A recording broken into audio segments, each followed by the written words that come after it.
The day America entered World War I and changed the world forever. Part 1: The Telegram, the Ship, and America's Wrath. One telegram, one ship, and the fury of an entire nation. You think the US joined World War I to defend democracy? What if I told you it started with a German message promising to give Mexico, Texas, and not just Texas, Arizona, New Mexico, 1/3 of the American Southwest, gone? Stick around, because by the end of this video, you'll understand how one intercepted telegram nearly changed the borders of the United States forever. And spoiler alert, that telegram, it was 100% real. May 7th, 1915, the Lusitania, a British passenger liner, is peacefully crossing the Atlantic. Lusitania sunk, May 7th, 1915. Then, a German U-boat strikes. One torpedo, one massive explosion. The ship sinks in just 18 minutes. Total killed, 1.198. 128 Americans among the dead. Across America, outrage explodes. Newspapers call it mass murder. And for a moment, it looks like war is inevitable. But President Woodrow Wilson holds back. America will remain neutral, he says. But Germany wasn't finished. What they did next was even crazier than sinking a civilian ship. Ask yourself this: would you stay neutral if your neighbors were killed in an unprovoked attack? January 1917, deep inside the British code-breaking office known as Room 40, analysts intercept a shocking message from Germany to Mexico. Zimmermann telegram intercepted January 1917. Telegram was decoded by British Room 40 codebreakers. Its contents, a diplomatic bombshell. If the US enters the war, Mexico should invade them. In return, Germany will help Mexico reclaim Texas, Arizona, and New Mexico. Telegram offered Mexico, Texas, Arizona, New Mexico. Yes, Germany was trying to convince Mexico to attack the United States. The British immediately hand the decoded telegram to the Americans. By March 1st, 1917, the message goes publicly revealed. March 1st, 1917. And Americans, they go ballistic. Germany didn't just threaten America, they tried to erase US borders. Germany confirmed the message was real. Imagine waking up to headlines that your country might be invaded from the south because of a foreign power. 1 month later, the US has had enough. April 6, 1917, President Wilson addresses Congress. The world must be made safe for democracy. And just like that, America declares war on Germany. US declared war, April 6, 1917. Within months, the United States begins its largest mobilization in history. Over 4 million Americans mobilized for WW1. And the cost, more than 116,000 US troops died in the war. From small towns to massive battlefields, millions of Americans were heading to war. Some of them were just 18. Some had never left their hometown. Now they were sailing across an ocean, into hell. And that was just the beginning. In the next episode, we'll break down exactly how the US built a war machine in just 12 months. From training camps to troop ships.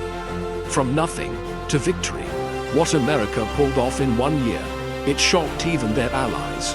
Don't miss part 2. Tap subscribe, because what's coming next is the rise of the American war machine. Part 2: How America mobilized 4 million men for total war. The US had just declared war. Now what? They had no standing army, no strategy, and barely enough rifles.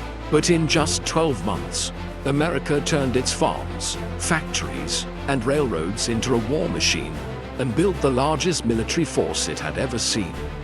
Stick around till the end, because how they did it wasn't just impressive, it was borderline impossible. How do you build an army from zero in 1 year without breaking your country or your spirit? April 1917, the US Army is tiny, just 128,000 men. To put that in perspective, France and Germany each had over 3 million soldiers already in the field. America needed an army, fast. So Congress passed the Selective Service Act. And suddenly, every American male between 21 and 30 had to register for the draft. Overnight, the draft transformed the nation. In just a few months, over 10 million men registered. And eventually, over 4 million would serve. Over 4 million Americans mobilized for WW1. From 0 to 4 million soldiers in under a year. And most of them had never held a rifle. Could your country do that today? Draft millions, train them, and send them overseas in a single year. The challenge: these new soldiers needed everything: barracks, boots, blankets, guns, and above all, training. The US built 16 massive training camps across the country, each holding 25,000 men. New officers were trained at lightning speed.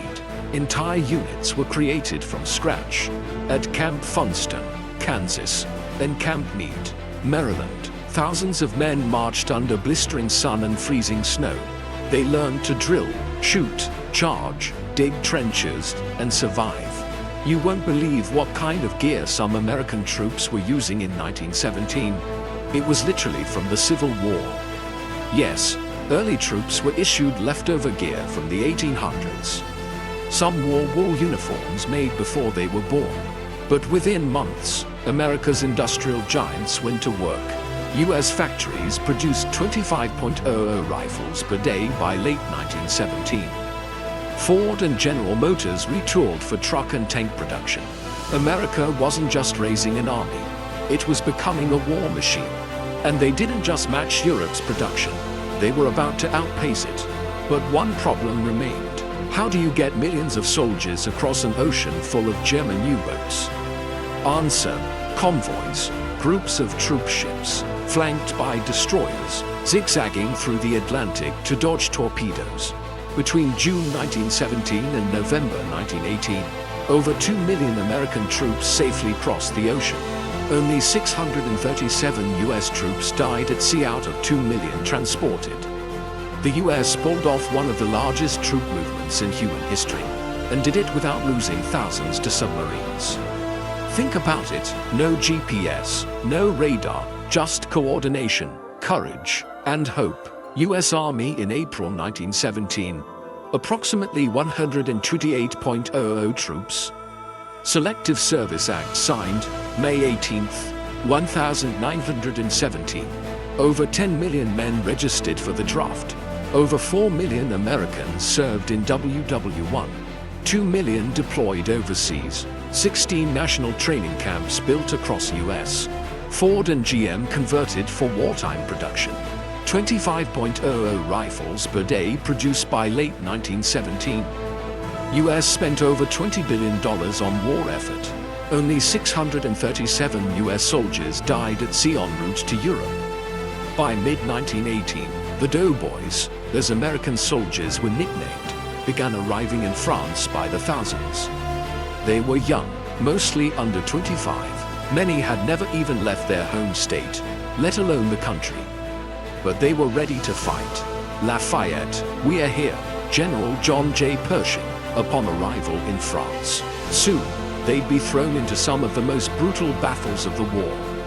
In the next episode, you'll see how these rookies, farm boys, factory workers, and immigrants stared down the German Empire at its peak. And spoiler, they didn't blink. The world thought America would take years to prepare. Instead, in just 12 months, they were marching into the trenches. In Part 3, we'll follow the American soldiers to the front lines, into the mud, the chaos, and the battles that helped end the war. Next time, you'll meet the Doughboys in action and see how they helped bring the 4-year nightmare to its final chapter. Don't miss it, the trenches are waiting. Part 3, the American Doughboys fight the Kaiser. They had just 1 year of training. Most had never left home. But now, they were face to face with the most powerful army in Europe. This is the story of the American Doughboys, young, untested, and about to fight for the fate of the world. Stick around to the end to witness the moment US troops smashed the German line and changed history forever. What happens when a farm boy from Kansas meets a veteran of Verdun face to face? In a forest full of machine guns. Spring 1918, France is bleeding. Germany just launched its biggest offensive yet, trying to break the Allies before American troops arrive in full force. But too late. By June, US soldiers, nicknamed Doughboys, are pouring into the trenches. They're young, mostly under 25, armed with new rifles, fresh uniforms, and nerves of steel. Their first real test, a place called Belleau Wood. This battle would define the US Marines forever and become a legend for generations. And it would be the first time America met modern warfare, face first. Outside Paris, 40 miles from the capital, German forces are pushing hard. American and French troops dig in. The order comes, hold the line. The US Marines respond, retreat. Hell, we just got here. What follows is 3 weeks of brutal, close quarters combat, bayonets, machine guns, poison gas. The woods are shattered, soaked in blood, but the Americans push forward, yard by yard. By June 26th, Belleau Wood is finally taken. Over 9,000 US casualties in one battle. It was the US Marines' first major battle, and they held nothing back. German veterans began calling them Teufelshunde, devil dogs.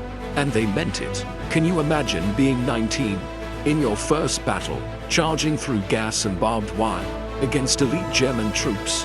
Battle of Belleau Wood, June 1 to 26, 1918. US troops involved. Approximately 9,500.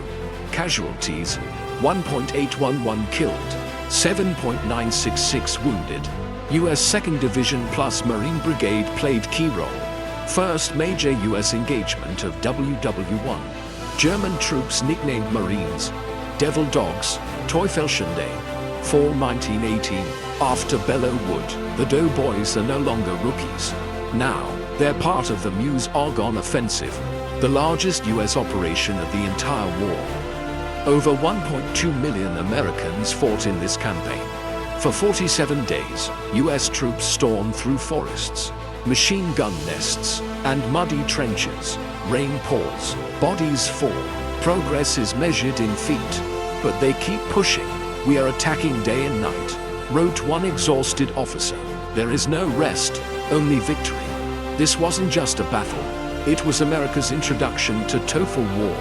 If Belleau Wood was a proving ground, Meuse-Argonne was the crucible. The fire that forged a global power. By early November, US forces break through the Hindenburg Line. Germany is collapsing. Meuse-Argonne Offensive. September 26 to November 11th, 1918. Largest US military engagement in WW1. Troops involved, 1.2 million. US casualties, 26.277 killed, 95.786 wounded. General Pershing led the American Expeditionary Forces, AEF. Offensive helped trigger German surrender. November 11th, 1918 to 11 a.m. The guns fall silent. Germany signs the armistice. The war is over. Over 116,000 Americans died in WW1. The cost was brutal, but the impact, world-changing. In just 18 months, America went from isolation to victory, and the world would never be the same. The rookie nation had become a superpower in uniform, and it wouldn't stop there. But what happened when the Doughboys came home? In the next episode, we'll uncover how America's victory abroad led to political chaos, culture wars, and a deadly new pandemic. The war was over, but for millions of Americans, the fight was just beginning. Part 4 drops soon. Peace can be louder than war, and sometimes far deadlier. Part 4 after the war. The Roaring Twenties and the Forgotten Flu. America won the war, but lost over 116,000 soldiers. And just as the Doughboys were sailing home, something else was spreading across the world. It wasn't a bullet, it wasn't a bomb, it was a virus. Stick around to the end, because while the headlines cheered peace, A silent killer was just getting started. What if the deadliest part of World War I happened after it ended? November 1918, the war is over. Soldiers return to parades, cheers, and music. The stars and stripes fly over New York, Chicago, San Francisco. These men, farmers, workers, immigrants, had crossed an ocean, fought an empire, and come back changed forever. But the country they returned to, it was about to change even more. The 1920s were coming, and they'd be loud, rich, rebellious, and deadly. The war was done, but peace had a dark side. While the world was watching the trenches, something else was brewing. A strange illness, first noticed in Kansas in early 1918, began spreading like wildfire. Troop ships carried it to Europe. Then it spread to Asia, Africa, South America. By the time it hit its peak in late 1918, it had killed more people than the entire war. The Spanish flu infected 500 million people, over 1/3 of the world. Estimated 50-100 million deaths globally. Over 675,000 Americans died. Hospitals were overwhelmed, mass graves were dug, and unlike most diseases, it killed young, healthy adults the most. Entire families were wiped out in days. The flu was so deadly, it killed more Americans than all US wars in the 20th century combined. And yet, it barely made the front page. Why? Because everyone was too busy celebrating peace. A global pandemic was raging, and most of the world ignored it. First outbreak, March 1918, Kansas, nicknamed Spanish flu. Not because it started in Spain, but because Spain was the only country reporting on it openly. Killed an estimated 50-100 million worldwide. US deaths, 675,000 plus. Most deaths occurred in fall 1918. Young adults ages 20 to 40 were highest risk group. No vaccine existed. Cities that imposed early quarantines fared better. Pandemic ended mid-1920. By 1920, the war and the flu were over, and America was ready to forget both. Jazz exploded, skirts shortened, speakeasies replaced saloons, and for the first time, the US had more people living in cities than in the countryside. It was fast, loud, flashy, prosperous. Buy now, pay later, flappers, silent films. It looked like a dream. But beneath the party lights, the trauma remained. Beneath the jazz and gin, a storm was brewing, and nobody saw it coming. It was the decade that danced on a time bomb. 1920. Women gained the right to vote. 19th Amendment. US population living in cities surpassed rural for first time. Prohibition began. 1920-1933. Stock market grew over 300% in the decade. Rise of jazz, Hollywood, and mass consumerism. KKK reached peak membership in 1925. By 1929, over 1 in 5 Americans owned a car. Credit and installment buying became widespread. For 10 years, the US seemed unstoppable. But in 1929, everything changed. The bubble burst, the markets crashed, and the Great Depression began. What took a decade to build came crashing down in days. But to understand why, we need to rewind, back to the war, back to the flu, back to the choices no one questioned, until it was too late. In the next episode, we'll uncover how the end of World War I and the chaos of the 1920s set the stage for something even darker. The rise of dictators, the failure of peace, and the countdown to the next World War. The war to end all wars didn't. Part 5 reveals how the seeds of World War II were planted before the first one even ended. Peace isn't the end of a war. Sometimes, it's just the next beginning. Part 5 Countdown to World War II, from Versailles to Hitler. World War I was supposed to be the war to end all wars. But just 20 years later, the world was back in flames. So what went wrong? And how did a failed artist in a Munich beer hall end up starting the deadliest war in human history? Stick around. because by the end of this episode, you'll see how a treaty meant to secure peace became the fuse for global destruction. The war didn't end in 1918, it just paused. June 28, 1919, Versailles, France. World leaders gather to end the war, but the ink they're about to sign won't write peace, it'll write resentment. The Treaty of Versailles demands Germany lose 13% of its land, hand over all overseas colonies, cut its army to 100,000 men, and worst of all, accept full guilt for the entire war. Germany required to pay 132 billion gold marks in reparations. Treaty signed exactly 5 years after Franz Ferdinand's assassination. To the Allies, justice. To Germany, a dagger in the heart. The treaty didn't stop the war, it buried the anger, and anger always finds its way back. Versailles didn't kill the war, it just handed it a mask and the timer. The 1920s, Germany is a disaster. The economy crashes, the government breaks, people carry wheelbarrows of money for a loaf of bread. By 1923, $1 equals 4.2 trillion German marks. Street battles erupt between communists and fascists. Trust dies, and in this chaos, one angry man rises. A veteran, a nobody. His name, Adolf Hitler. Without Versailles, there's no Hitler, and without Hitler, no Holocaust, no Blitz, no World War II. The treaty didn't end war. It created its perfect villain. Treaty signed, June 28, 1919. Article 231. Blamed Germany fully. Reparations, 132 billion gold marks. Army limited to 100,000 soldiers. Lost 13% of territory. Hyperinflation peak, November 1923. Dawes Plan 1924. US bailout.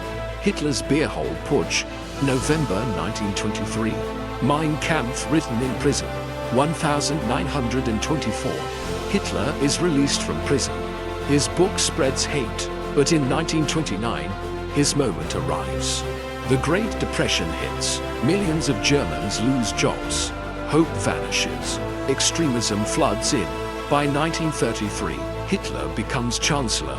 Within months, he bans opposition parties, seizes total control, begins rearming Germany in secret.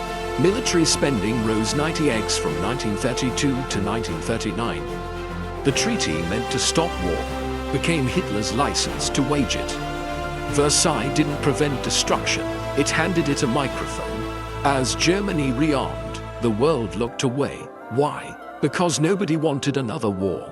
France was drained, Britain was broke, America retreated into isolation. Meanwhile, Hitler kept going. 1936, occupies Rhineland. 1938, annexes Austria, Anschluss. 1938, Munich Agreement gives him Sudetenland. 1939, Hitler-Stalin Pact signed. September 1st, 1939, invades Poland. Appeasement didn't stop Hitler, it supercharged him. The warning signs were everywhere, and no one acted until it was too late. 1933, Hitler becomes chancellor. 1935, Germany resumes conscription. 1936, remilitarizes Rhineland. 1938, annexes Austria. 1938, Munich Agreement, Sudetenland. 1939, Hitler-Stalin Pact. September 1st, 1939, invades Poland. September 3rd, 1939, Britain and France declare war. World War II begins. World War I ended with parades and peace talks. But underneath was rage. That rage became ideology. That ideology became tanks. And those tanks would roll across Europe just 2 decades later. The war to end all wars became the blueprint for the next one. History doesn't repeat itself, it reloads. We just dropped 5 insane episodes that connected a telegram, a torpedo, and the treaty to a global war, a deadly flu, and the rise of Hitler. And guess what? That's barely scratching the surface of what history has been hiding. So if this series blew your mind, smash that subscribe button, Because the craziest stories, they're still waiting to be told.